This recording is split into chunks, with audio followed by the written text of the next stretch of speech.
Alright, hello everybody, and welcome to the Raw review for May 1st, 2017. Now, unfortunately, I missed the first 30 minutes of the show. All I pretty much missed was Alexa Bliss's championship celebration, which led into an 8-woman tag match between Nia Jax, Alicia Fox, Alexa Bliss, Emma versus Bailey, Sasha, Dana, and Mickie James, and Alexa's team won. Then when I was able to watch, Enzo versus Gallows was taking place. The club attacked both Enzo and Cass before the match, clothesline to Enzo. Enzo then kicks Gallows in the face for a roll-up, gets a 2 count, and then Gallows slams Enzo for the win. Yeah, Enzo looked like he could have won a couple times, but he didn't. He didn't win. Seth comes out to talk about what's next for the future of Seth Rollins after defeating not just Triple H, but also Samoa Joe. He says that he's had some low points in life, but he stopped and realized he's Seth freaking Rollins. He says he wants the Beast. That's what he wants. He wants the Universal Championship. Finn Balor then comes out and says, "We've been on the same page, and I respect you because you are the one-legged man to win at WrestleMania. But I am the one-armed man to become the first Universal Championship." He says that he had one arm dead on the side of his body, and he still beat Seth Rollins.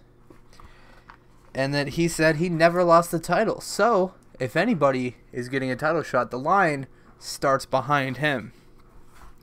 Dean then comes out and says Brock does whatever he wants, whenever he wants, and he also fights whenever he wants, and that's not a whole lot of time. And then says, so pretty much, the Intercontinental Championship is the top title on Raw, and says that he will fight anybody, anyplace, anytime. Miz then comes out and says that he deserves the Intercontinental Championship because Finn and Seth haven't earned anything, and Dean is an embarrassment of a champion. He says he is the biggest threat on Raw, and that's why everybody hates him. Dean then has an idea. He pulls out his phone. He opens up the texting app, because when it cut to his face, you could easily see the keyboard, but it cut to his texting app. Well, he cut to him on the phone in the middle of the ring. He was on the phone with Kurt Angle, and then he announces a match that Kurt Angle supposedly told him on the phone that we were going to have in the main event The Miz versus Finn Balor versus Seth Rollins in a #1 contenders match for the IC title. So, just like on SmackDown, the mid-card belt is the top belt. Then we had Tony Nese, Brian Kendrick, Noam Dar versus Rich Swann, Akira Tozawa, and Jack Gallagher. I really don't care about big tag team matches like this, especially cruiserweight ones. I really don't. I don't know why I don't like the cruiserweights so much, but I don't. I like Noam Dar. I like Brian Kendrick. I like Akira Tozawa. I like Cedric Alexander, but fuck, where's he been? Besides on 205 Live, I don't actually watch 205 Live, but yeah, I like some of them, but not these kind of matches. Gallagher has umbrellas for all of his teammates. During the match, the 3 baddies take over on Tozawa. Captain's hook on Gallagher, which is broken up with a shining wizard from Tozawa, and then a drop kick, a gentleman's drop kick, to Kendrick for the win. Then Cesaro and Sheamus came out to talk. They say the Hardys stole their moment at WrestleMania. They say no one appreciates the present. They only care about the past or the future. They say the Hardys don't belong in the same ring as them, and that the WWE belongs to them. The Hardys come out, delete them, rush the ring. Cesaro and Sheamus leave. Heel turn confirmed. Should be decent. Next week there's a tag team turmoil match because the Golden Truth wanted to shot at the Hardys title, and Kurt Angle finally gave in and said, we'll have a tag team turmoil match for a #1 contendership match. So Cesaro and Sheamus might win. Don't know. Then we had Heath Slater versus Apollo in a pretty quick match. Sit-down powerbomb to Slater for the win. Kurt, then, I think he came out to talk about Braun. It kind of sounded like he was talking about Braun. And then Bray Wyatt came out and said he's glad he could finally get to meet him. They shake hands. Says he's not here for harm. And he says he's been reborn. And asks Angle if he will stand beside him as he does his work. Angle says, I don't know what you're talking about, but this is still my show. And Bray says, this may be your show, but this is my world.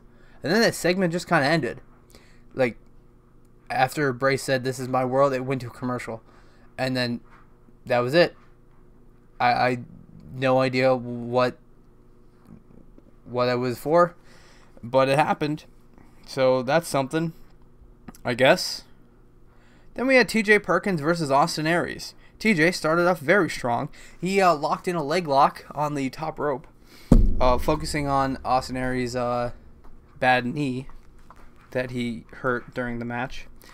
Suicide dive to TJ, a gutbuster, STO, and a pendulum elbow all to TJ, and then an elbow to the back of the neck from the top rope, which ends in a 2 count. Shin breaker to TJ, and then eventually Austin Aries locks in the last chancery after reversing the detonation kick for the win. TJ then attacks Aries, and he locks in a knee bar on Austin Aries' bad knee. Then we had the main event. Finn Balor versus Seth freaking Rollins versus The Miz. This match was amazing. It was great. It was wonderful. Match of the night. Yeah, it was really, really good. It was really good. Miz had Finn and Seth start out. Miz then tried to steal their thunder every time one of them was down. They get out of the ring, and then they end up cornering Miz. Miz tries to team up with both of them. They attack him and throw him out of the ring. Sunset flip to Finn, drop kick to Seth, cross body to Miz. Miz then drops Finn with a forearm and gets hit by a backbreaker. Seth goes up for a frog splash, but Miz pushes Seth off the top rope onto the ground. And then Miz hits a bulldog to Rollins, 2 count. Yes kicks to both Finn and Seth. Finn throws Miz into Seth, and Seth catches him in a DDT stance, and then Finn drop kicks Seth, and while he falls, he DDTs Miz. 1916 to Seth, which ends in a 2 count. Miz hits a DDT on Seth, 2 count. Figure 4 to Seth on his bad knee, which Finn breaks up by kicking Miz in the face, and then goes for a pin and gets a 2 count. Double blockbuster from the top, obviously from the top rope. Double blockbuster, which leads into a frog splash to Finn, 2 count. Superplex, Falcon's Arrow, both of those in rapid succession to the Miz, 2 count. Miz kicked out of both of those. Suicide dive to Finn. Miz, Seth then gets back in the ring, hits a suicide dive on Miz. Then Samoa Joe comes out and attacks Seth Rollins. It's just down to he takes Seth out of the match. Finn and Miz are the last 2. Miz turns into a sling blade and then a drop kick from Finn Balor. He goes up for the coup de grace, and then the lights go out, and then they come back on, and Bray's standing on the apron, and he flips. He throws Finn off the top rope and hits him with a Sister Abigail, and then Miz crawls through the ring onto Finn Balor. 1, 2, 3. Miz has defeated Finn Balor and became your #1 contender for Dean Ambrose's Intercontinental Championship. It was a really good match. It really was. It would have been cool to have Seth or Finn win, but hey, Samoa Joe and Seth is still going on. Bray and Finn progressed, and I guess we're gonna continue Miz versus Dean, which I guess isn't too terrible. But yeah, that match was wonderful. It was great. But anyway, SmackDown Live, I don't know exactly what's going to happen this week. I assume Chris Jericho is going to open up the show.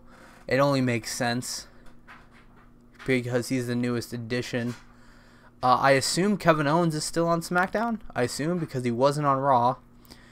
I didn't understand that entire segment. The entire